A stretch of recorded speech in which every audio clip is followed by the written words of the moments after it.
Maybe we can heal all the way. What if it's less about this complete I'm picture interested now. of heal all the way, and now I'm like a perfect human machine that is totally healed, We right? see them walking around all the time. Just ask them, right?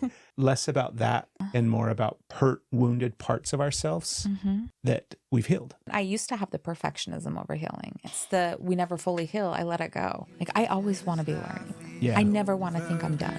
I believe I can heal, and I'm willing to do it over and over again. We'll make it out and fall in love tonight. Should we have a good old-fashioned Nick Cage, John Travolta face-off? Face off?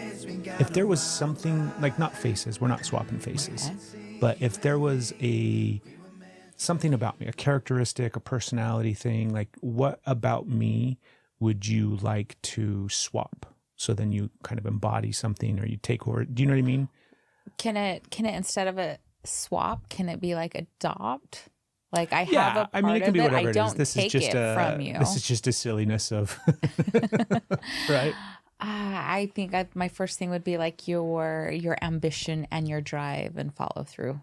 That whole like you are really, really good at creating and following through. Like you just see this and your chop wood, carry water, carry water, chop wood, carry water.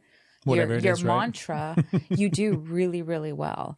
And you also have really prominent ADHD, but somehow, I don't know how you do it. It's like you can superpower it and follow through. And I would definitely like a little bit of Craig's Hyperfixation. I mean, I definitely get hyperfixated, but I get hyperfixated on this, that, overwhelm. I don't think that's a hyperfixation when it's all over the place. I think it's that's the opposite of hyperfixation. You're right. That's the ADD part. That is ADD. Okay. What's this? Okay. What's this? So I do hyperfixate, but then I feel like everything else just falls. And then after I expend my energy on that, then I'm kind of depleted. Yeah. And I would like to, your stamina. Maybe it's your stamina. I want your stamina. My stamina? Your stamina. That sounds straight sexual. Well, I want your stamina. What about you? I would, let me think on it for a minute.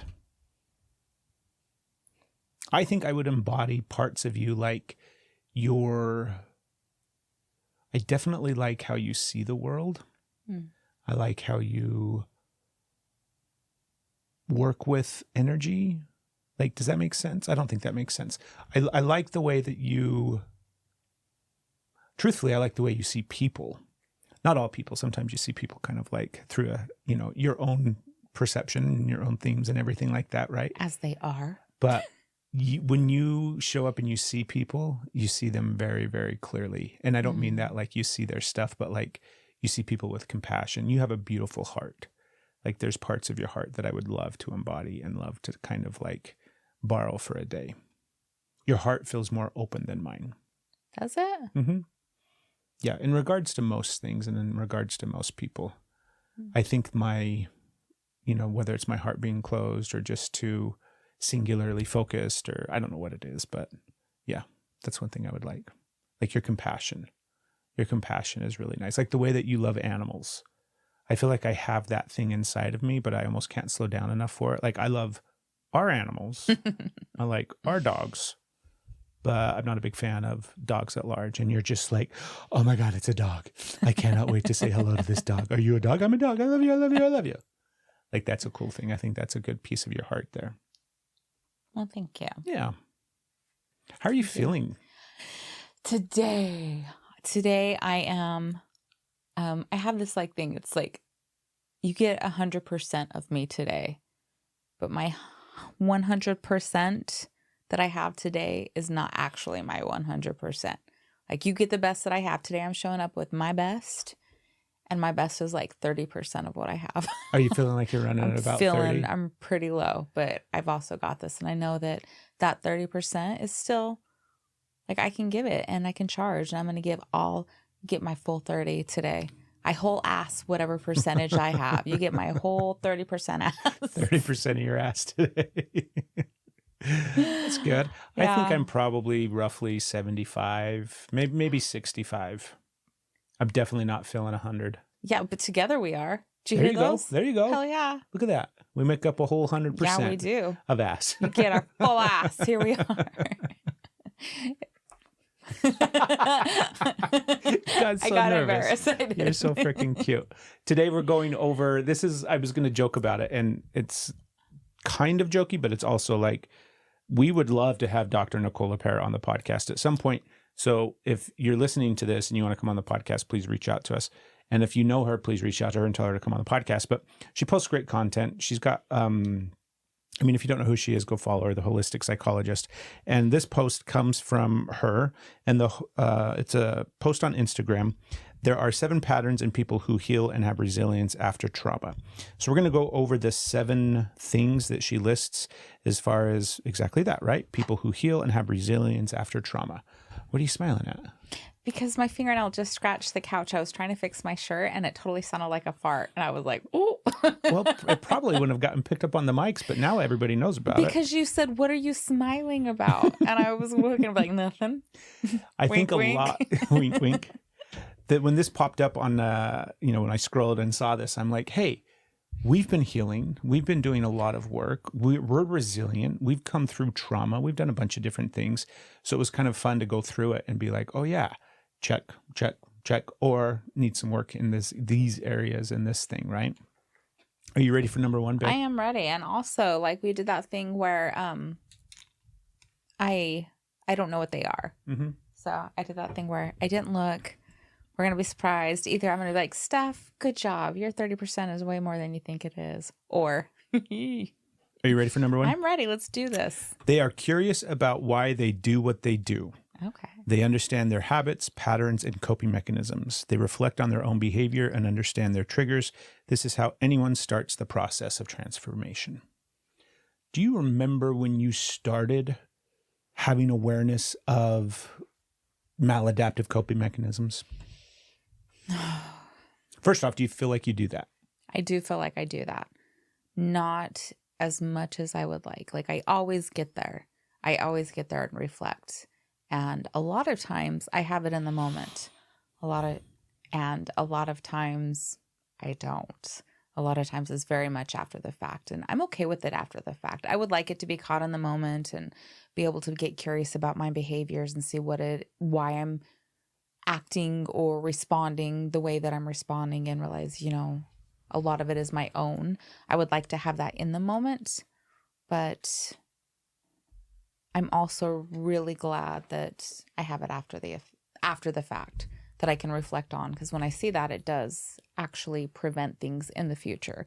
It does help in the moment when you can look at it after. So it's okay that I don't catch them all.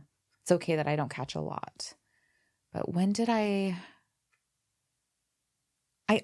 don't know when. I don't know when it first came online. I kind of feel like it was after our relationship. Like, if you think about when we first met, I don't feel like either one of us were really actively working on ourselves. I think we were both still surviving, still trying to, get through the day of whatever the day held for us. And I know that I wasn't doing a lot of like personal work on myself and my mental health and my emotional health and stuff like that. Do you feel like you were? Well, compared to what we ended up doing, like, obviously it increased a lot, but I was changing a lot in my life. So there were definite things that I had goals to do things better and healthier. I had I had a very clear picture of mistakes that I was making and not wanting to recreate. So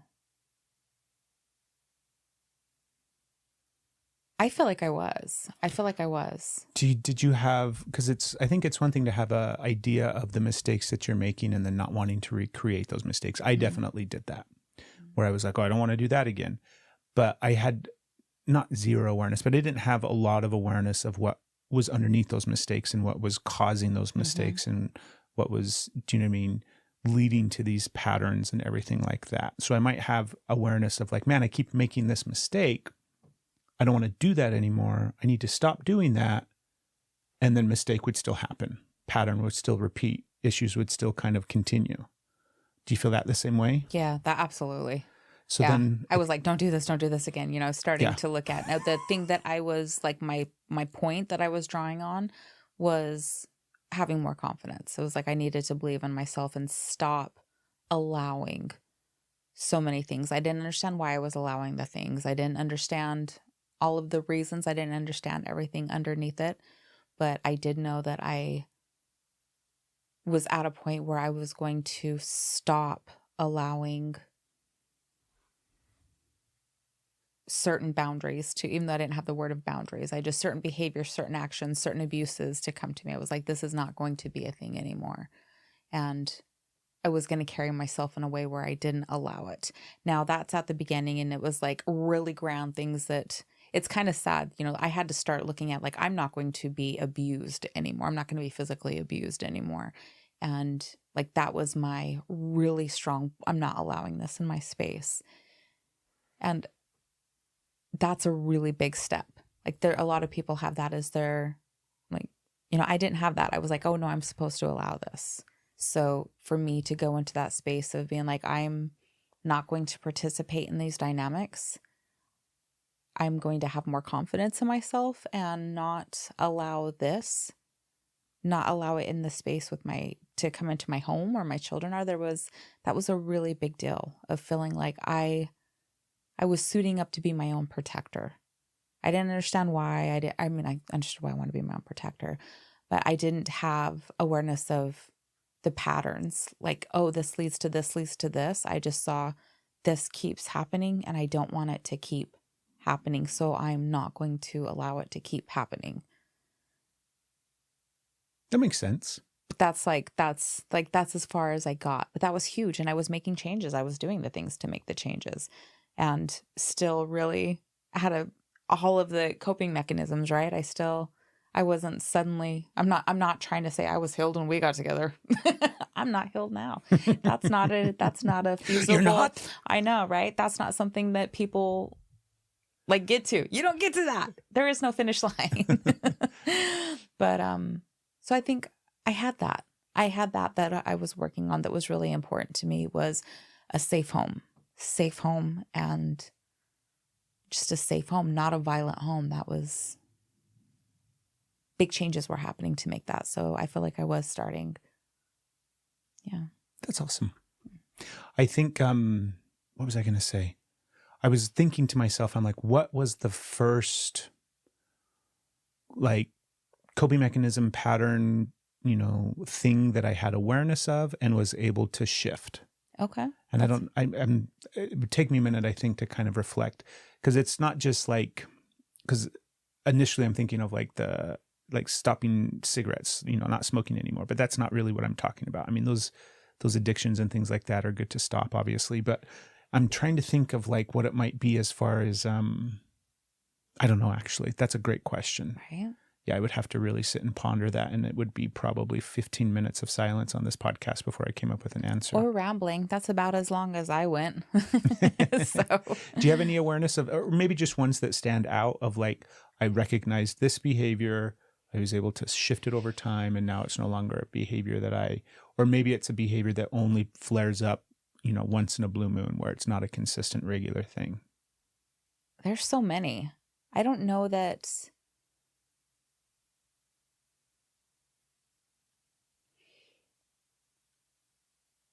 I'm trying to think if there's ever, like, I think they're all still there, honestly. Yeah. I think they're all still there. It's just how far away they are now, and not the fact that they're my first reaction, first response. Sometimes they come up and, you know, they are the first, but I think a lot of, like, their survival, your coping mechanisms are your survival instincts. They're what you did to survive. So I don't know. I think they all make an appearance here or there. They don't all come out, but they all make an appearance. Yeah. How about you? I don't know. I think what they probably do, what I'm trying to not say, but what I think they do, oh my goodness. What it feels like is I still have those parts inside of me, but they're not allowed. And when I say allowed, it's not like, but they're not taking main stage. They're not showing up anymore. They're like, hey, I'd like to come play. And you're like, yeah, not today, bud. Like, that's just not going to happen. You know, when you come out, chaos ensues. So we're just going to stop that immediately. And they're like, okay, whatever. So they've almost like recognized that they're no longer allowed to exist or to come out or to participate in this thing called my life, but they're still there. And I wonder if they really ever do go away, because it's mental stuff. Like it's the stuff inside of my head, right? It's the thought processes, it's the beliefs, it's all of those kind of things that go on in the background inside of my brain. And I think they're all still there for the most part. There might be one or two that are completely gone, or at least haven't raised their hand in a while. So I don't know. Okay, what's the next question? Are we? Number 2, they can hear difficult things about themselves. They can listen to how people close to them experience them, even when it's uncomfortable, because they don't defend or deflect. They are more likely to heal. Do you feel like you do that? Definitely depends on the day. Yeah. I do that really good. In With your some 30% areas, ass today? my 30% ass. And other times, like, I have to come back and try again later. Sometimes, like, the defensive comes up and I have to try again later. But I do try again later. How about you? I think I do it way more today than I ever have before. I think there's a lot of times, especially in the beginning of our relationship and even before our relationship, right? Anytime somebody was going to call me out on something or speak to something that I was doing wrong in any way, always defensive, always, pushing that person out of my life or getting rid of that relationship, or, whether it was friends or coworkers or jobs or bosses or partners, whatever the case may be, I was not good at taking criticism or feedback of any type. But I also didn't grow up in a world, I didn't grow up in a family, and I also didn't have a lot of experiences where I got like constructive, positive, healthy feedback / criticism, right? It was a lot of like, you're an idiot, don't do that. Like all the negative ways that we kind of like point out each other's faults. And so, but in our relationship specifically, I have been able to learn how to listen to what you're not talking about, but listen to what you're telling me about my behavior and what I'm doing and how it's affecting you.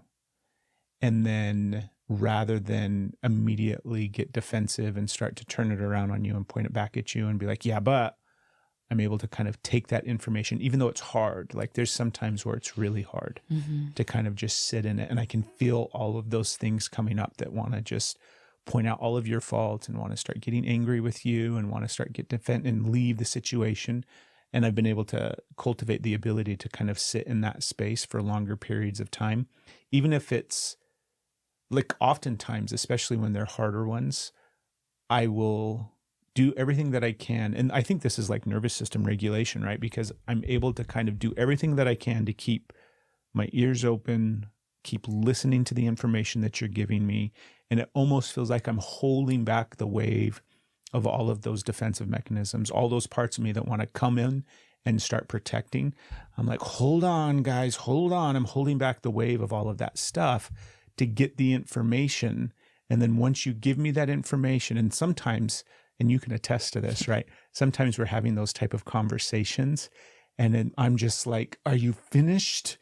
Like, is there anything else that you want to say? And you're like, no, thank you. I'm finished. And I'm like, okay. And then I'm like, whew, and I have to leave. Yeah. Like I have to separate for a minute and get some space because the tidal wave of fucking coping, like all of that anger and tension and frustration inside of me, which is really not directed towards you, of course, but it's all of that stuff that's wanting to come out is just like, let me at her. Let me come out. I gotta protect you. She's full of shit. She doesn't know what she's talking about. Does she not even see what she's doing? All of those parts inside of me are scrambling. Right. And it's like everything that I can do to hold them back and be like, is there anything else, Stephanie? Tell me. Is there anything else? I can't hold it back much longer. And you're like, no, I'm fine. I'm done. I'm like, okay, I got to go outside. And then it's just like, and sometimes it's anger. Sometimes I yell. Sometimes I leave the house, drive away, and I'm screaming in the van, screaming in the car, you know, getting all of that stuff out. And because I was able to hold on in the moment and hear the information, And then I ride all of that frustration and anger and all the emotion. I'm able to ride all of that out. And then I'm like, damn it. She's right. I have to change. I have to fix this. This is a problem. 9 times out of 10, especially at this phase of our life, I feel like there's a couple of different things every now and then that we'll point out at each other that has more to do with us than the other person. But the majority of the time, I think we're pretty spot on, where it's like, hey, this is something that needs to be fixed. Yeah. This is an issue in our relationship, right? And if you don't do it, or if you don't want to do it, I get that. But, we're not giving each other ultimatums by any means. But do you know what I mean? Yeah, absolutely. There's also, like, I relate with everything you just said. I've definitely had It's so hard, my drives. right? I've definitely, there's this one that I use that is, So if you haven't heard yet, we picked up pickleball and we're having a blast. It's super, super fun. And if you haven't started playing yet, I hope that you do soon. And if you do, we want to help you by avoiding what we did. See, when we started playing pickleball, we just went on Amazon and found some paddles that looked cool. Little did we know, but they actually were hurting our pickleball game and holding us back from being the absolute best pickleball players that we could be. And when we found out that there was a pickleball paddle company here in Tennessee, actually not too far from where we live, we got super excited. Element 6 was started by a couple of brothers who were passionate about the sport and decided to go in and make their own paddles because they needed something that served their purposes a little bit better. Lucky for us, they're now sponsoring the podcast. And I can tell you from experience that their paddles definitely make a difference. The very first time I picked up their paddle and just held it in my hand, I knew I was going to be a better pickleball player as soon as I started playing with it. And it turns out I totally am. They have paddles for everybody, for the beginner, the intermediate, and the pro level. Head over to our website, stephandcraig.co, and click on the link for E6 pickleball paddles. I highly recommend their brand new one, the Torrent, which is what we play with. When you're ready to buy, make sure to use the code Steph and Craig. Not only will you save 10%, but the guys over at E6 are also going to send you out a free gift along with your order. So pick up pickleball, pick up a new paddle from Element 6. We hope to see you on the court soon. Not too long ago, I went down the rabbit hole of trying to find us some new clothes that didn't have all sorts of toxic stuff in them. I was tired of wearing synthetic material when I worked out, when I did things like jiu-jitsu and yard work and hiking and everything like that, because it wasn't really breathable and it started to stink a lot as well. Well, lucky for me, I found Woolly clothing. Woolly uses natural merino wool, and I'm a huge fan. All of their clothes are super soft and they feel really, really good next to your skin. Their clothes are naturally moisture repellent, so when you're wearing them and working out, it almost feels like it's cooling you off. They're also odor resistant, so they don't stink after you wear them. They have a great line of men and women's clothing, and if you've never tried merino wool, I highly recommend Woolly. I've got their boxers on right now. Every episode of the podcast, I wear one of their V-neck shirts. I'm really excited for where the weather starts to change and it starts to cool off a little bit, because then I get to put on my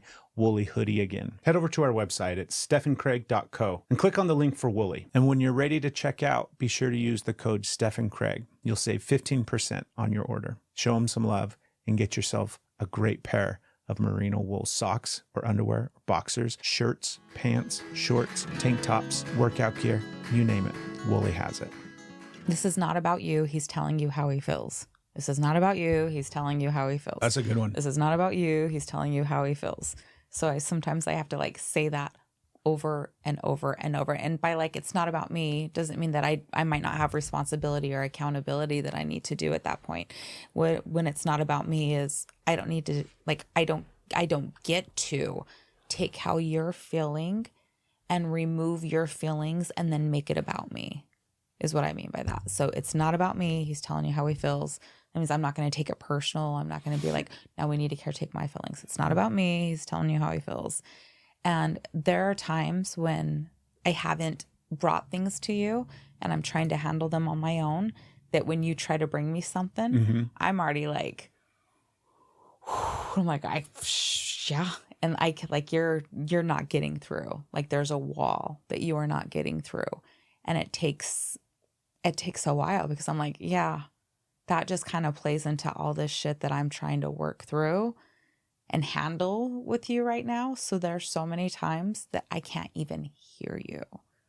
And I think one of the things that we've also been practicing is I'll tell you, I can see that.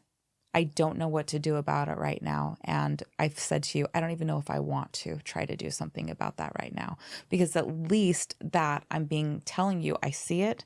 I don't know if I can, or I don't know how to, and I don't know if I want to, because I've got all these things, right, that I've been going through in my head.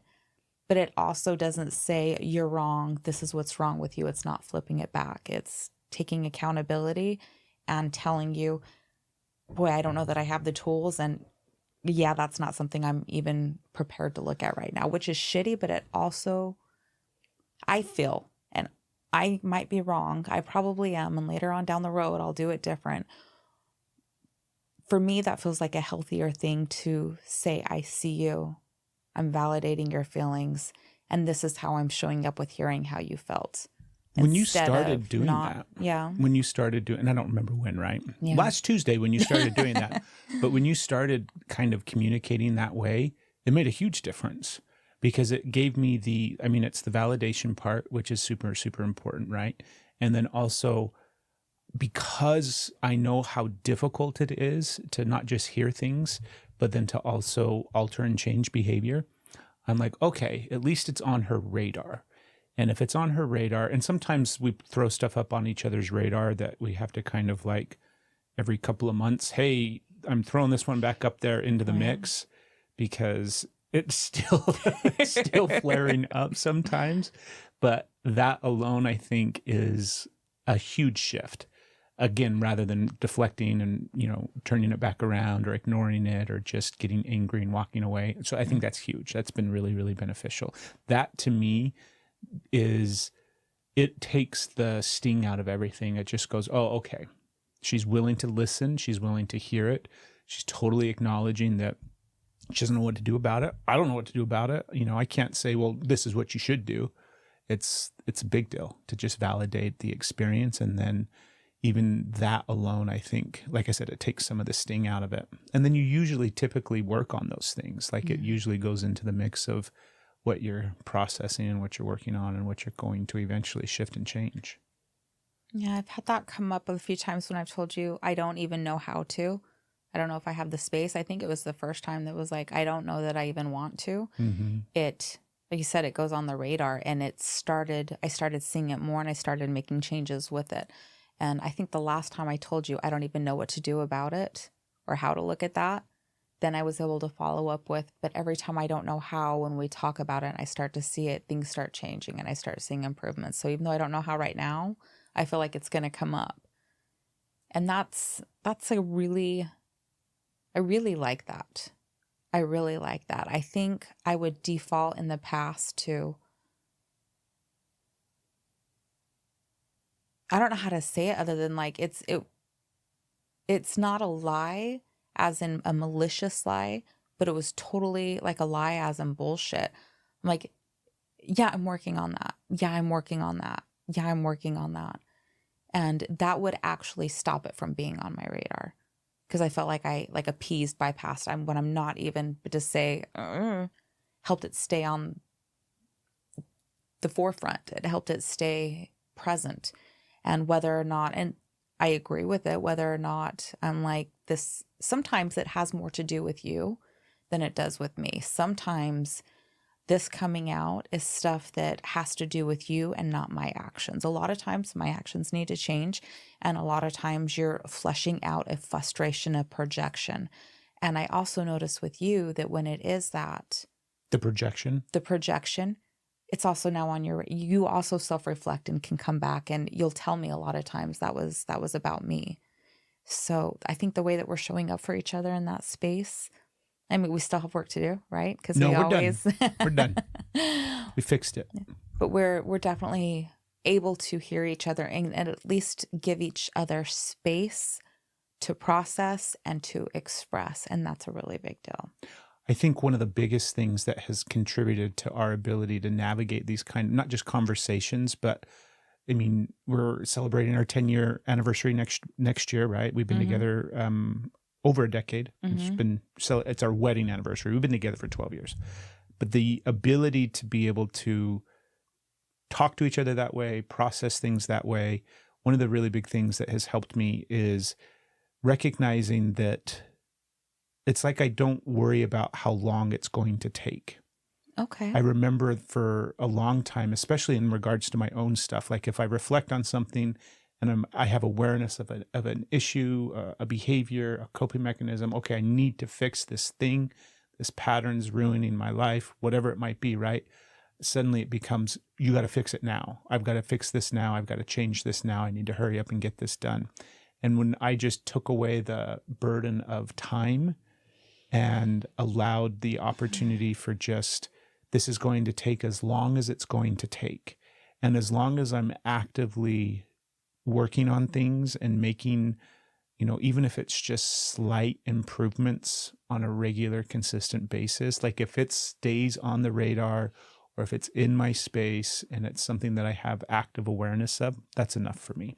Yeah. And that's enough for me in regards to how you do things as well. Obviously, there's some certain things that, it's not just like, I'm working on it. And you're like, you're going to have to work on this one a little bit faster. But by and large, those ones aren't as big of a deal anymore in our life. We've definitely had some of those things over the years where it's like, if this doesn't change, then something's going to change. Yes. But all these other ones that are kind of like long-term internal things that obviously stem from all the maladaptive stuff, all the coping mechanisms, all the toxicity, all the trauma, that shit doesn't change overnight. Mm-hmm. And I used to not just think that it would, it's like, hey, we pointed at it, fix it now. And then not expecting that for myself, and then also not expecting that from you, and just giving you the grace to go through it however long it takes, however you choose to go through it, however, that's been a really hard lesson for me as well. Like the way that I do things and the way that I like to work with stuff and the way that I like to heal, so different than you. And that's frustrating at times because I feel like sometimes the way that I do stuff is faster, better, all those kind of different things. But it's not true. Yeah. You do things so much better, easier, more beautiful, more faster than I do. More faster, better, stronger. Exactly. Get it done. Bionic. Get it done quicker and quicker. Yeah, we both have had to practice a lot in that speedy expectation space. Both, like you said, both for ourselves and for each other. I very much am like, fix it already, fix it like right now. Now is the only option. Anything less than right this minute, not fixing it now is a complete failure. I think that's and the kid I had part. that, yeah. And like I would also like, this is a terrible thing, especially if it was a behavior that I saw, because a lot of times we have similar, very similar, like same behaviors. I'm like, you're doing this, and you're like, seriously? Right. And then sometimes we have behaviors and triggers and pain that are like wound magnets, right? You have a behavior that triggers my wound, and I have a behavior that triggers your wound. And they're not the same thing. It's just the wound, like the wound magnets on that one. And it's also easy for you to be, when you're in that space of, I'm not doing this, thinking that it should be easy for the other person to also not do it. And it's that like thing of like, well, it's easy, just don't do this behavior, and then I don't get hurt anymore.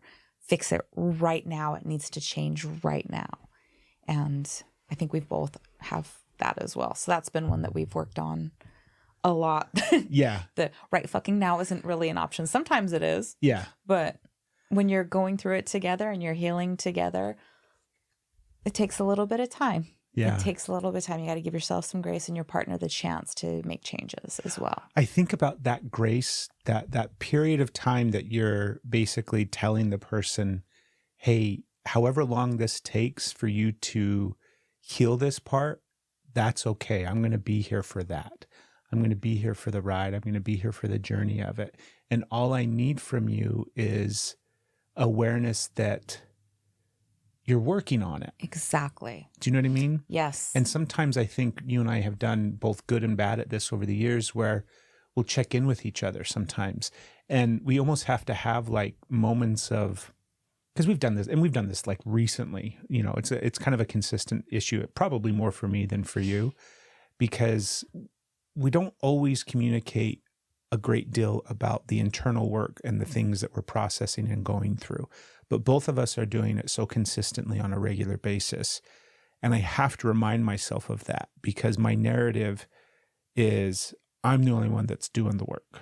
You're not. And that's never been the case. Is that's still your narrative? Well, you have Fix to that right effing now. You're still doing that? Well, that's the thing on the list that should have been changed already. No, because it comes from that. I mean, truthfully, what it does is it comes from my mom. It comes from watching her point fingers at everybody else and not take responsibility for what she was doing. So it's very much a learned behavior of like, I'm not the one in wrong here, you are. And if you fix your stuff, then great, this relationship is going to be better and life will be easier. That's what it comes from. Yes. So I learned that by watching her do it to everybody around her. And then obviously I just picked up that behavior. Mm-hmm. And so I have to remind myself that if I'm feeling that way, if I'm feeling you're not doing enough work on healing yourself and it's affecting our relationship, then the cue inside of my brain needs to be, oh, that's a clear indication that I'm in that space. Has, once again, nothing to do with you. I'm in that space of protecting myself because the reality is that's a really shitty coping mechanism to deflect, right? So it's far less about what you're doing and what you're not doing and far more about how I'm feeling in the moment. And when I do say those things to you, when I do, present that like, hey, it doesn't really seem like you're doing any work over there. I'm over here doing all this fucking work. That is me in an activated fight or flight response. And that's hard for me to remember. Mm-hmm. But I'm getting better at it. And I also recognize that sometimes it's nice to just have those check-ins with each other where it's like, hey, what are you working on right now? What kind of stuff are you processing? What stuff are you going through? Because we haven't talked about it for a while. It's been 14 hours since we've had a conversation about fucking inner child healing. That's the last time we recorded a podcast. When have we had a big conversation? Yeah, we do too much of that sometimes. Sometimes we just need to talk about the weather. Were you going to say something else? I was, but I don't think we'll go through all the questions. If we will, baby. We got fucking nowhere to go. I got nowhere to be. One of the things that, like, in speaking to that, I try really hard to talk to you about what I'm feeling. I try to talk to you about what I'm feeling in the moments and what's going on. I try to share when I'm happy. I try to share with you when I'm upset, and not like upset with you, even though I also try to share that. Like, I'm trying to give you my full picture and my full feelings. So I'm unhappy about this. This is causing me stress. This is what my chaotic brain is thinking right now. This is what my healthy brain is thinking right now. This is what I'm excited about. I'm trying a lot to bring to you my feelings. And that is something that has been really hard to me to do. I very much felt like I could only bring you like happiness and agreeance and praise. I felt like my palette of emotions was very limited. And so I decided to expand that. And so that's a lot of my process in healing, is showing you what I'm really feeling. And I don't like sharing what I'm working on. I don't feel safe a lot in the processes out loud. And I feel very protective because I feel like now when I'm working on things that it's like all hands on deck. It's my best selves and my worst selves. I feel like we're taking my trusted parts and we're going in for my little parts that are hidden. And I am so protective of those little parts. I don't like sharing my process out loud. We're not ready yet. I'm still getting to know this part. I'm still trying to get this I'm figuring it out. I'm not talking to you about it, and I don't want to, at least at this point. But I like bringing to you like the completion. I like bringing to you what's happening. And then usually you're like, you're doing a lot of work. I'm like, yes, as are you. Right. But it's just like in the process, what I'm going through, we do process stuff together too. We do have that where we are in it together and we process stuff together. And you do have awareness of things that I'm working on. And I have awareness of some things you're working on. I also feel like you do this too. I totally do. You process inside. You're very protective of these little parts that are finding their safe space. And then you usually bring me stuff on the outside, on the other side of it. So, and yeah, I think that's go ahead. I said that's kind of a healthy thing, that we don't feel the pressure, the trauma response of full disclosure, even if the other person's uncomfortable, where we don't have privacy, where we don't have any anonymity, we don't have any of we have to like, here's everything exposed. We have to like completely be on display. We don't expect that of each other, even if sometimes we're like, what are they doing? Are they doing anything? Where are they? What's happening? And we don't know when we have to sit with our own discomfort with that. I love that you articulated all of it that way, because I think you're 100% right, where there's parts of me, right, the inner child parts of me that totally feel safe with you. And then there's other parts that are like, I am not comfortable with whoever that person is. You need to keep that person, there's wounded parts of me that are just learning how to start to feel safe with me. Mm-hmm. Right. And I'm still learning how to be a safe person for those parts, because I haven't always been. Exactly. And so that delicate process of being able to be like, okay, I'm doing some pretty deep work right now with parts of me that are really fragile and sensitive and scared and vulnerable, and it's private. Like, it's not, do you know what I mean? Even though you're my fucking best friend, you're my partner, you're everything, but it's hard. And it's almost like I throw up, you're 100% right. It's like I'm protecting that process. I'm protecting that space. And then eventually, we bring it to each other, and then it's like, oh, cool. And I love those moments too, where because there's parts of me that have really benefited from being seen by you. And that feels really good. Yeah. But it usually comes after the fact, when they feel safe enough with me. And then I'm like, hey, you're going to like this chick. Right. There's also that thing where I know we're moving on, but because so much trust is being built in that so many times I've seen you do it as well. We have these little parts of us that we speak to the other. Hey, I'm feeling this. And we allow the other person to comfort us. We ask for it. And so there's so much going on right now, and it's taken us a long time to get here. And I really like when we get the opportunity to reflect and look at how healthy we have become for each other. Yeah. Okay. What's next? Definitely hasn't been the case. Number 3, they have a hobby, passion, or something that brings them joy and purpose. This creates what are called glimmers, or moments of feeling connected to yourself and the world around you. Glimmers heal trauma. Woo.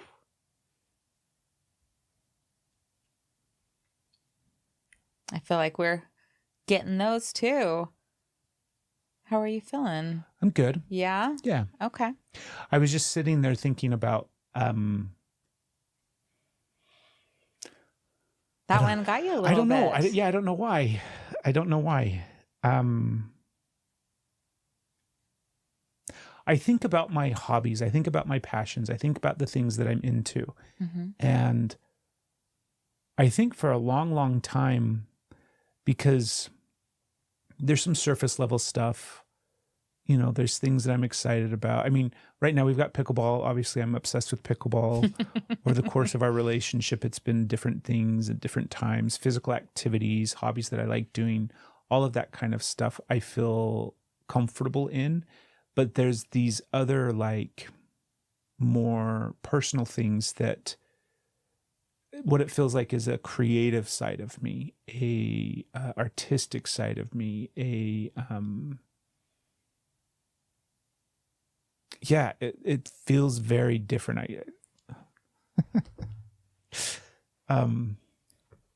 Okay. Yeah, I don't know why. That part of me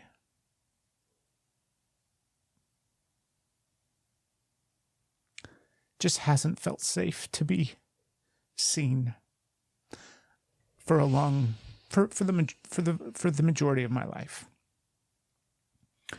And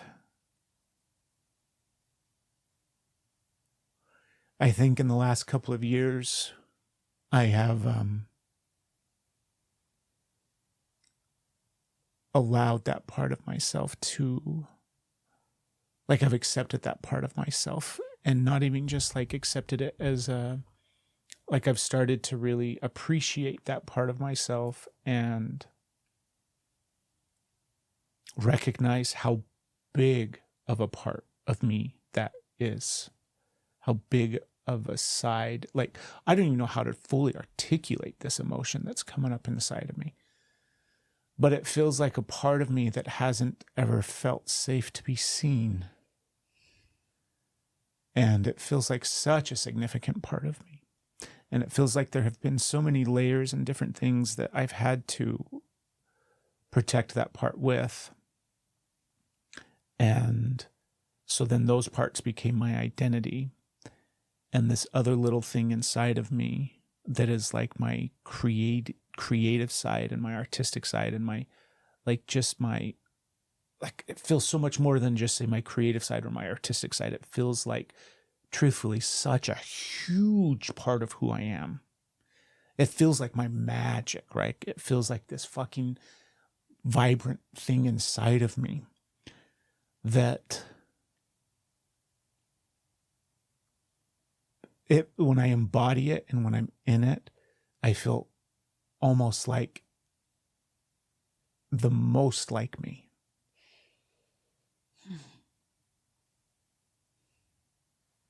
That's really beautiful, Craig. And it comes out in a bunch of different kind of like artistic ways. And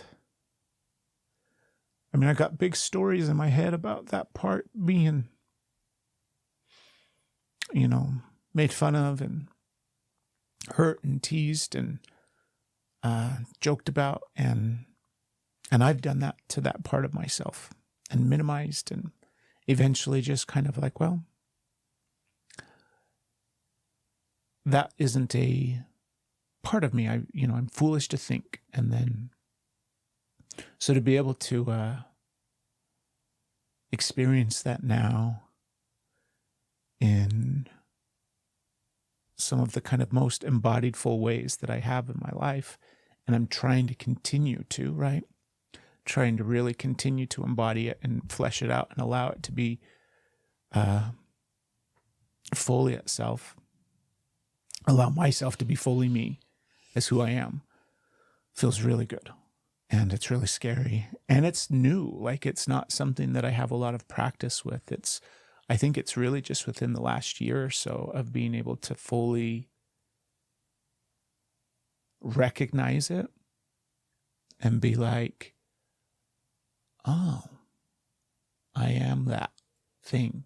And it's not from the perspective of like identity and ego and, I'm a multitude of things and I'm all of that stuff, but that part of me inside of me that has been there from the beginning is a really, really big part of me. And I'm really, really grateful, like super grateful that I have it. I love that part so much. I love the energy of you and what you feel like. I love you always, right? But the energy of you and what you feel like tapping into that space, into all of those beautiful things that you just shared, that awareness that you have. Like you mentioned that, like just a reflection for you, because what you just said was so big and so profound and so loving and so empowering. It was so beautiful to witness you with that.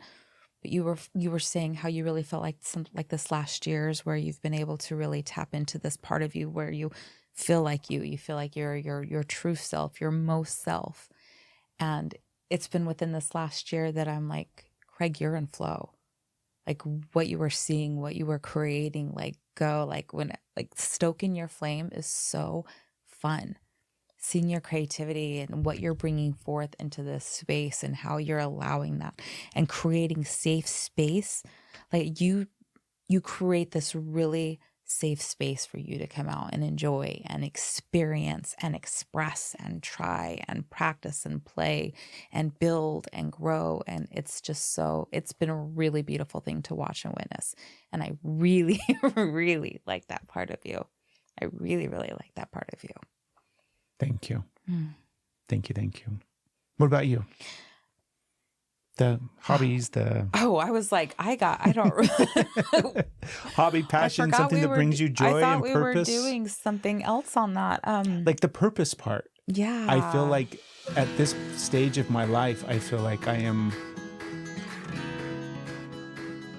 looking for the perfect gift for someone that you love. Try thinking beyond the material things and get them the most unique, unforgettable gift possible. A custom song from Songfinch. Songfinch lets you create an original studio quality song inspired by your own life and the ones you love. It's completely unique, personal to you and your story, and will last a lifetime. Songfinch walks you through an easy 4-step process to create your original song. Just tell them who the song's for, provide some personal details about your story, and let them know the type of song that you want. Then pick your favorite Songfinch artist, or get matched with one. They'll write, record, and produce your custom song in just 4 to 7 days. Head over to our website. It's stephandcraig.co and click on the link for Songfinch. When it comes time for checkout, use the code Steph and Craig. You're going to save $20 off your order. Once you get your custom song, be sure to tag us because we want to hear it. We're probably a lot like you, where we had some pans that had been kicking around our kitchen since we met, actually. They're over a decade old, and it was time for them to go. Lucky for us, we found Heritage Still. Heritage Still offers premium cookware that's made right here in the USA. It's actually made here in our backyard in Tennessee. We ditched our old pans and we got ourselves an entire set of Heritage Still. All of their cookware has 5-ply construction, which gives you superior heat distribution and retention when cooking. They also offer a lifetime warranty, which is really hard to find nowadays. Their cookware is versatile for all cooktops. We have a gas range and we absolutely love the way our Heritage pans heat up. They're chemical-free, oven-safe, easy to clean, and Heritage Still is committed to sustainability. They use environmentally conscious practices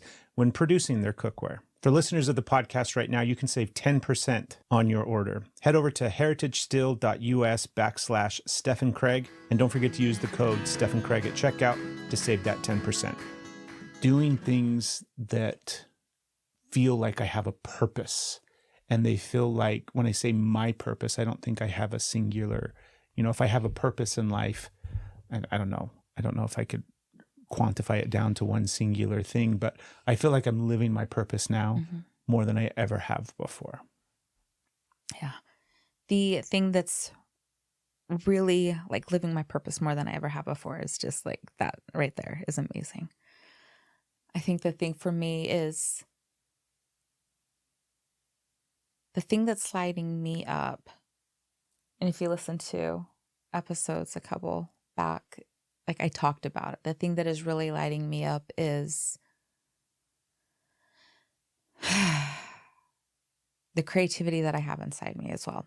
Is like I love what we create together. I love that, and that does light me up. And there came a space of where something was missing, right? Something was missing. I needed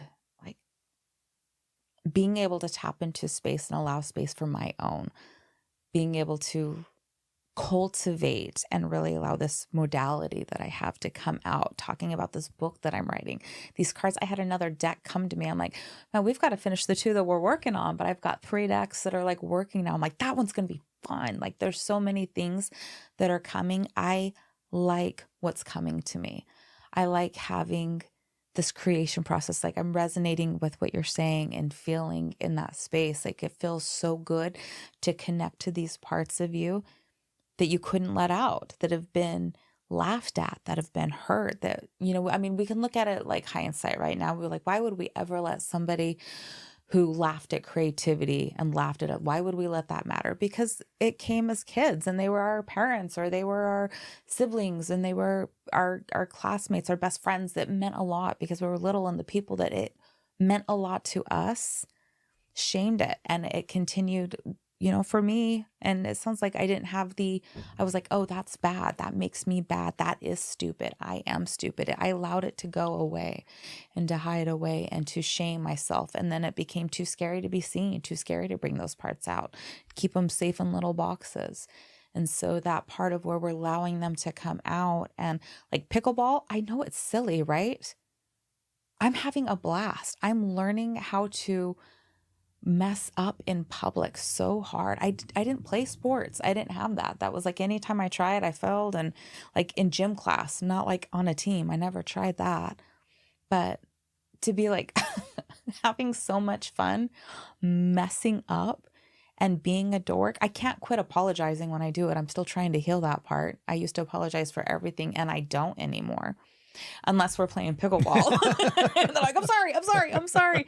Like, quit saying sorry. I'm like, I am trying, but I'm not even letting the fact that I'm saying I'm sorry so many times be a hindrance and hurt. Like, I'll just address it. Like, yeah, I know I'm saying it a lot. I don't mean to. I'm trying really hard to stop, and I will.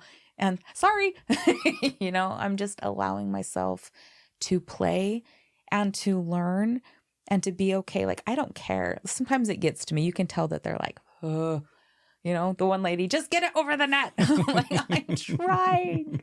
Sometimes it gets to me a little bit, but for the most part, I'm just having fun. I don't have to be good at it. I want to be good at it. And that's also a really healthy balance. I don't have to be good at it to be happy. I want to be good, and I'm having fun going towards a goal. And it's nothing like pickleball it does nothing for me in a sense of financial security. I'm not gaining any, when you look at it, we're going to be professional pickleball players. I'm not going to be a professional pickleball We're going player. on pickleball tour next year.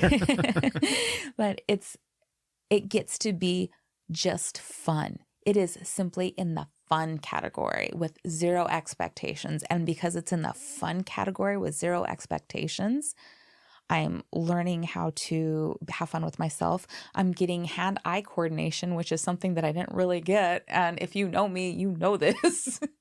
I'm getting sunshine and excess, all the benefits that are coming to where all the ways that it is helping me because I'm allowing something to just be fun. And that's it, is so wonderful. And that expression is helping me to express in other ways. Like what I'm creating right now, I feel like those they're not hobbies, we can look at it like that, but it's like allowing that part of me to like go out and grow and nurture and just be out there and not have to have it attached to anybody else either, just like, look at my plants. Are my plants pretty? I like them. I'm going to talk to them. And so I really like that part, and it's fun. And I think we're both having fun, and I like stoking your fire and you like stoking my fire, and I like your plants and you like my plants. And I think it's great. And we also have cool plants together. Okay, here we go. Number 4, they believe they can heal. Contrary to marketing around the genetic paradigm, what we eat, who we interact with, and the tools we use daily can heal us. None of us are stuck, and none of us are stuck, and all of us have hope. They believe they can heal. Do you believe that you can heal, Stephanie? I'm going to have to sit with that. That's interesting. I believe I can heal. I believe I am healing. And I believe that we're never completely healed. So I'm curious about that belief now. For me to believe we're never completely healed took away the failure. It still gave me, I'm still moving. I used to think like, how have I not healed this yet? How have I not healed this yet? How am I not healed yet? How am I not healed yet? And when I stopped believing that it was like, you're going to be healed, everything's going to be, you're going to heal all this shit, and was like, oh, it's a journey. We spend a lifetime healing because we spend a lifetime experiencing and accumulating. Then it didn't feel like I was failing. And it allowed me to keep moving forward, knowing that that is the goal. You're moving forward. You're always moving forward in some way. So I believe that's interesting, right? It's like a paradox on that, because I don't feel like my belief of we're always healing and we're never fully healed is a negative. I feel like it's a positive. But maybe it's holding you back a little bit. Maybe it is holding me back. Maybe we do. Maybe the expectation of being healed, but maybe I'm going to have to play with that one for a little bit. Like maybe we can heal all the way and allow it to not be a you must. What if it's less about this complete picture I'm interested now. of heal all the way, and now I'm like a perfect human machine that is totally healed, We right? see them walking around all the time. Just ask them, right? And less about that as far as like a perfectly healed version of ourselves and more about hurt, wounded parts of ourselves that we've healed. Okay. So not the totality that it has to be perfect. Yeah. Right? We have that perfectionism part of us inside that our worth and value is only once we are 100% perfect, and more about the healing that you have done since I've known you and what you've healed since I've known you is significant. I've witnessed you heal things. I've witnessed you heal things. We've healed. Like, I know we've healed things. That's there. It's the totality of it, though. Like, believe they can heal. Yeah. I think I already said it. I'm not going to recap it. I already said it, so it's out there. And when you got to sit with a little bit. Well, it's just and it's not even, I used to have the perfectionism over healing, and I've let we never fully heal. I let it go. Which is really, and not just I let it go. It's blood, sweat, tears, picking myself up off the floor over and over again, and allowed the imperfectness of the journey, and just not surrender feels like a defeat. It wasn't a defeat. It was very empowering, very healing, very much I always want to be learning. Yeah. I never want to think I'm done.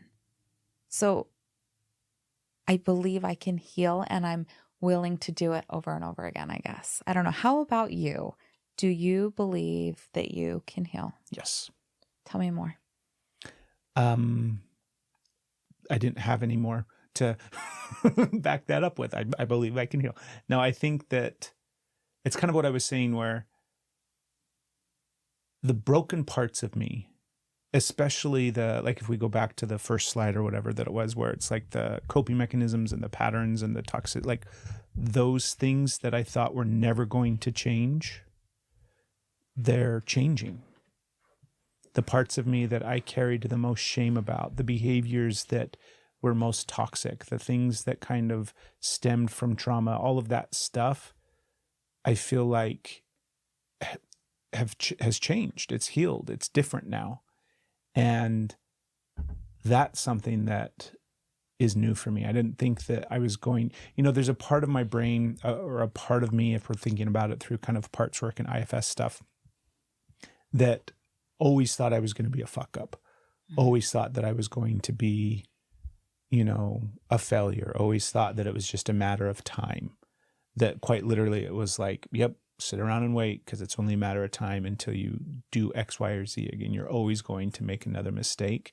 And that's true, right? I'm always going to make another mistake, but to the severity with which it kind of destroys my life and ruins relationships and causes chaos and hurts myself physically, all those kind of things. That stuff is not really present anymore in my life, and it hasn't been for a while. And that idea that I can heal the wounded parts of me, I totally believe that. I totally believe that. And I think we do need more work in that area. Well, it's like, the elaboration that they have here on this is contrary to marketing around genetic paradigm, what we eat, who we interact with, and the tools we use daily can heal us. And that alone, like if you think about the way that you and I live life today, right? The way that we prioritize our mental health, our physical health, our emotional health, all these different things that we're doing, that is healing our bodies, right? We know we can heal physically. I have no doubt that I can get a scratch, a cut. I've got injuries from everything that we're doing right now, and those heal. So I believe that I have the ability to heal emotional wounds and scars. I believe that I have the ability to heal, different neural pathways that were ruined because of trauma and things like that. So I totally believe it. Did you always? No, definitely not. Next slide. Next, okay. Number 5. They can laugh at themselves in situations. The ability to be lighthearted helps us build perspective beyond our past suffering and builds greater resilience. I think we definitely have that. I think we display that even here, Yeah. And how important it is, right? How important it is to be able to laugh at yourself. The reality is that there's still some things that I can't laugh about.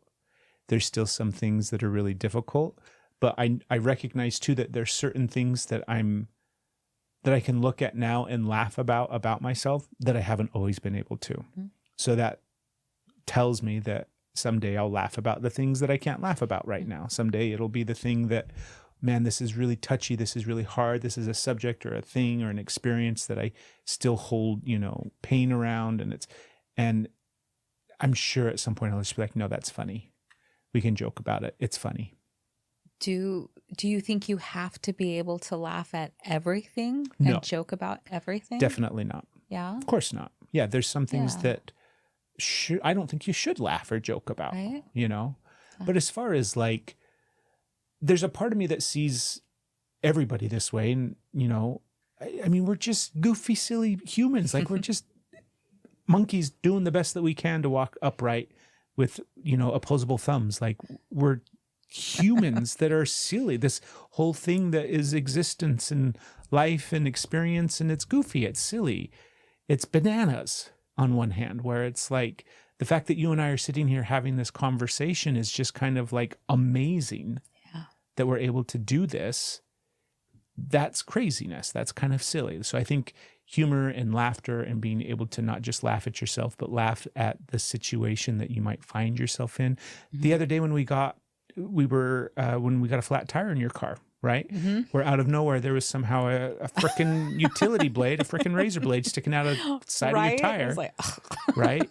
I mean, that's funny. It is funny. For all, it's not funny and it's funny. Right. But 5 years ago, fucking last week even, like there's time periods where that would not have been a funny situation for us. Depending on the day too, right? It would have been a very stressful moment and a very chaotic, and we would have been angry and we would have argued, and it would have been all the tension and frustration. And I think what I think is really funny. This is a story that we'll tell. Okay. 2, 4, 6, 10, 12 years ago, at some point in our past, I had this injury. I rolled my ankle playing basketball back in the day, and it was a significant injury. It was bad. I probably broke something in my foot, and I was stubborn, and I'm like, I'm fine, whatever. I don't ever go to the doctor. In this case, did we go? We had the pictures of your foot. I wish we'd have taken pictures of your black and blue swollen foot. So you're like, probably we could be like, show the picture. And it was really bad. And a few days, or the next day, it was very close, like a day or two after it actually happened, we had to go for a drive, and we were in our van, and I was driving, and the van got a flat tire, and I proceeded to just like, in a grumpy dad way, storm around the car and get out, and it was raining. Mm-hmm. And it was just like this really frustrating experience. We had all of our kids with us, so it was totally like dad's angry and pissed off. He's got a broken foot, and now he's got to go change a goddamn tire, and he's going to make sure that everybody knows how angry and frustrated and pissed off he is. And then we change the tire, and we get back in the car and we go. Very shitty situation. And then 2-3 days ago, whenever this thing happened with your car, I didn't have a broken foot, but I had an injury. I have my calf that's been strained from pickleball, so I'm not walking well. It's raining outside. I know. Right?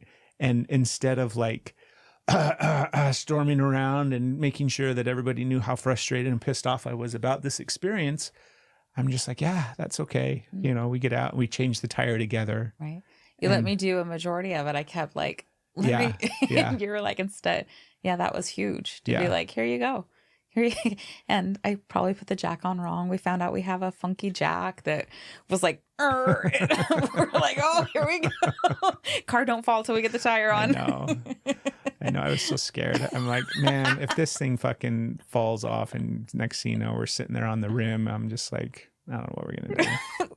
Laugh about it. Yeah, we do pretty good at this one, I think. Yeah. It's important too. Number 6, they did difficult things regularly. Going on a walk after a difficult conversation, journaling instead of numbing, getting sleep instead of staying up scrolling helps the body heal. Yeah, we consistently do I consistently do. I don't know if I want to speak for you. I'm sure you probably feel the same way, but I consistently do hard shit Yeah. all the time. I'm always, not always. I numb out scrolling.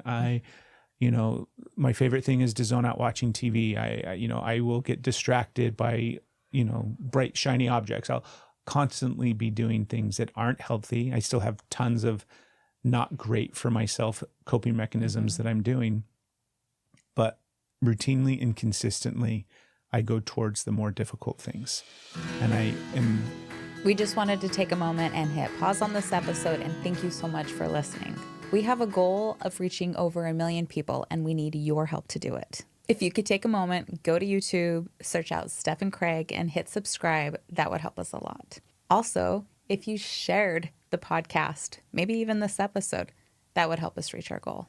And while you're there, check out all our other episodes and the many, many clips that we have. Again, thank you for your support. Thank you for being here. And we believe that healing is possible when we all do it together. And now, back to the episode. in the last 2 years or something like that, I have scripted over and over and over and over again. I embrace a disciplined life. And what that means to me is that I will go towards doing hard things that I know will benefit me or that I believe will benefit me in the long run. So it is going to bed, prioritizing sleep, taking care of my physical body, making sure that, all of that kind of stuff to take care of myself. That's a big deal. Yeah. And you're doing really good at it. Thank you. Like you, I think that at the beginning of the conversation, when we talked about what I embody of yours, I definitely don't want to take, but what would I attribute, what I like to embody? And this is it. This is what I was talking about. You're really, really good at this. You have a really strong drive, and it's really beautiful to see the way that you have shifted and changed, because you've always had this. You are just you heat-seeking missile. You can go for what you want. And what you're doing is you're going in such a healthy way. You're going for what things that are good for you and are healthy for you. And you are becoming your non-negotiable. You take really good care of yourself. You're starting to love yourself and go for things that are healthy, that disciplined life where you're just, it's not about what can I do for somebody else until I'm at a place of where, well, fuck everybody else. And now I have to take care of me in unhealthy ways because I've completely depleted your, I'm taking care of me. And it allows you to show up. It does for other people, myself included, myself especially, in really healthy ways. But first, it's you. First, it's you. You're loving yourself. You're disciplined with yourself. And you're finally I'm putting in headphones and I'm going outside. I'm even just going and picking up dog shit. You're taking yourself outside. You're taking yourself, the way that you journal, everything that you're applying. I'm witnessing this. And this is definitely something that I have allowed you to inspire in me in my own ways, what's going to come up for me, because it's something that is really prominent in you. I see this in you a lot. It's really there. It's really strong in you. Thank you, baby. Yeah. How do you feel like you're doing in this one? I think this is one I don't have as much work as you in this space. This is definitely one that I am doing far better than I've ever done in my life at, and I'm increasing it. I've made shifts even recently that I've been doing them long enough now that they're a habit and that they're a part of myself. On that, I will take timeouts for myself. I have my journaling that is different. I have my morning routine. I've figured out how to, against all odds, become a morning person. I like getting up early. I like getting up when it's still dark and having that time. I feel like I have more energy throughout the day. And which was really weird, because if I don't intentionally move this way, I feel like my natural cycle is to sleep in and stay up really late. I used to really like to stay up late until it was almost morning, right? And now I like to get up when it's still really dark. So almost not the same time frame, but within a few hours of how much I used to prefer to stay up. I like doing things at night. I like doing things in the dark. So finding the switch of where I've trained myself to get up earlier and quite early, and start my day that way feels really good. I started to notice, oh, I'm happier when I do it this way. I'm healthier. I'm more energized. I'm making better choices throughout my day. I'm going to keep this going. And I've also, another thing that I've done in this space that I find is healthy for me is I very much, you pointed out that perfectionism. It's like if I get up at this time, I have to do it every single day and I can never stop. And as soon as I stop, then I'm failing and it has to be 100%. And instead, it's like 90% of the time that I start my day at 5:23. It's 90% of the time.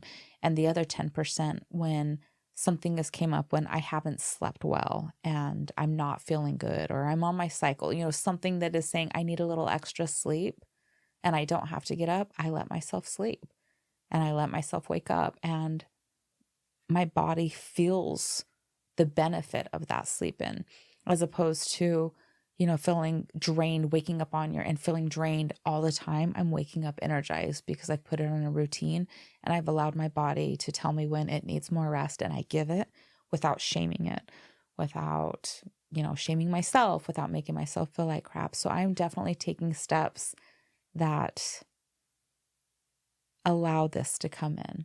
I'm embodying some Craig chopwood carry water.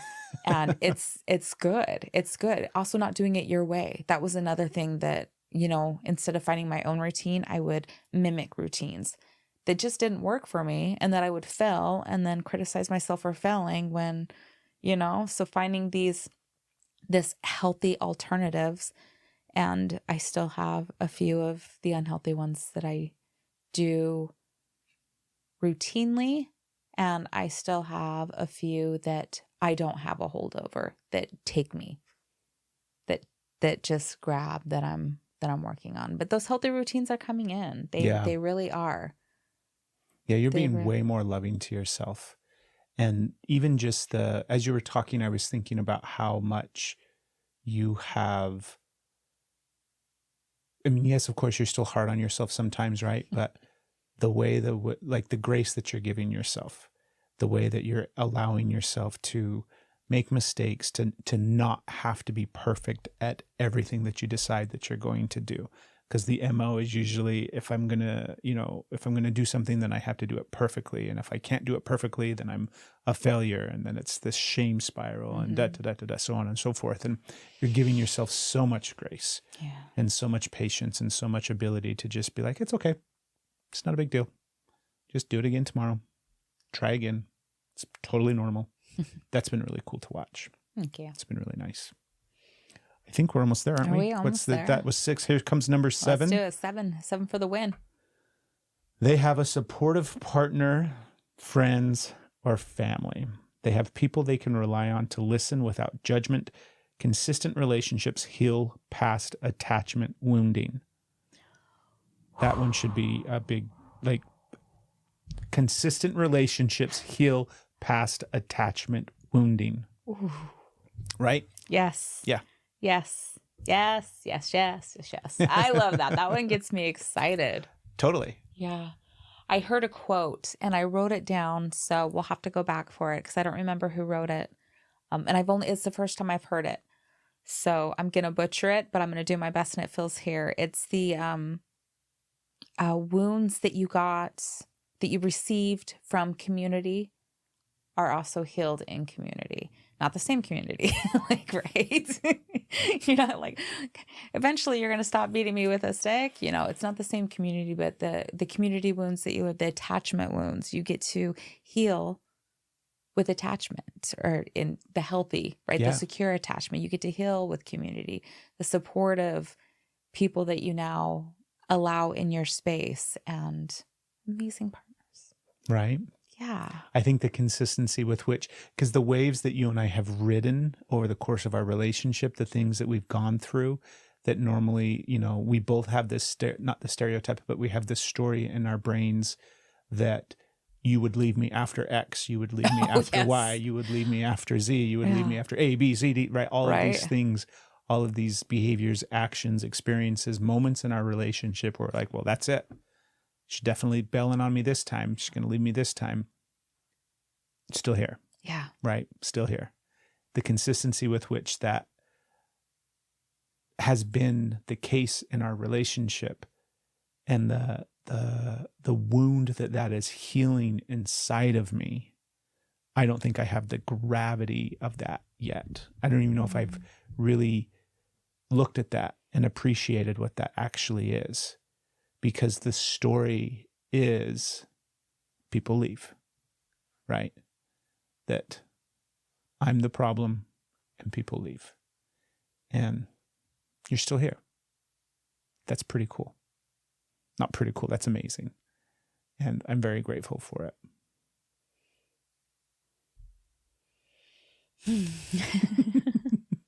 It's funny how we have the same wound in there. Like I kept, I was so like intensely agreeing to what you were saying. Like, once this, they're going to leave. Once this. Because that's what I was feeling for myself too. I wasn't like, yep, one more thing. And, it goes to the point of, it's not even actions that I have that I would feel like you're going to leave, you're going to leave. It was just like the way I look this way. And then I would think, like, if I could just always like have makeup on or my hair done, which obviously I didn't do, or like legs shaved, like all these things that I thought. And then if I didn't, I still struggle sometimes. I'm like, oh, I haven't shaved. Which I should probably just stop saying it, because I'm not a daily shaver. I'm not an I'm a when I feel like it, and you're still here. Sometimes I'm more like, it's just like it has nothing to do with our relationship. It has nothing to do with with my worth. It simply has to do with when I feel like it or not. Yeah. It's only about me. And it's also really nice because a lot of times people and partners will shame their partner for something as simple as shaving. Shaving what, shaving where, shaving yes, shaving no. There's so many different ways that comes up. So the part of where like I allowed myself to have worth just for that, right? It's silly. I'm using a silly thing to talk about because it's like, that shows how deep that root is. I woke up looking like crap in the morning because, unless you're a movie star, you kind of like, people usually wake up with sleepy faces. They usually wake up with morning breath. They usually wake up with, You mean humans? Right? Like I woke up like this isn't like you see on social media. I got a rooster coming up. I got all kinds of things. There's that scene in Bridesmaids where it's an early scene where Kristen Wiig is, and she's like, she gets out of bed and then she like lays there and wakes him up, and she's just laying there all beautifully. Like she just, like, I just slept like, oh, hello. It's so nice to see you. Right? Good morning. And so like I wouldn't respond right, or I wouldn't go along with enough. I would like have to say no. There were so many ways that I recognized that as well. So I was agreeing so strongly because I felt that so strongly. And that's not like, I can hear people and that I'll just have to address on this. It doesn't mean that you stay in spite of what anybody else is doing and you let them treat you like crap so they can heal their attachment wounds on. No, that's not what we're saying. No. We both showed up consistently we are actively working on you ourselves. don't heal attachment wounds in a toxic, unhealthy relationship. Yes. We might have, I don't even think we start. I've been thinking about trauma bond is what it was. We trauma bonded and everything like that. But underneath everything that you and I've gone through, we've always loved each other. Yes. There's always been love. It's just we've had to learn how to love each other healthy. We've had to learn what healthy love is, both for ourselves and for each other, right? Yeah. But there's always been this love and this connection and this drive and this, all of that stuff has always been there. Yes. It just we just had to grow up and learn how to do it in a healthy way. I think this was fun. I like this episode. Too. I like when we get to do these. Again, go follow Dr. Nicole LaPera and tell her to come on the podcast. The idea that what I liked about this, again, the beginning of this was there are 7 patterns in people who heal and have resilience after trauma. We talk about it all the time where, especially if you're on a healing journey, if you're walking this path where you're trying to, self-improvement and work on yourself and all of these kind of different things, it is so important to reflect It is so important to look back and see what what has changed, what has evolved inside of you, what you've, been able to accomplish. Because sometimes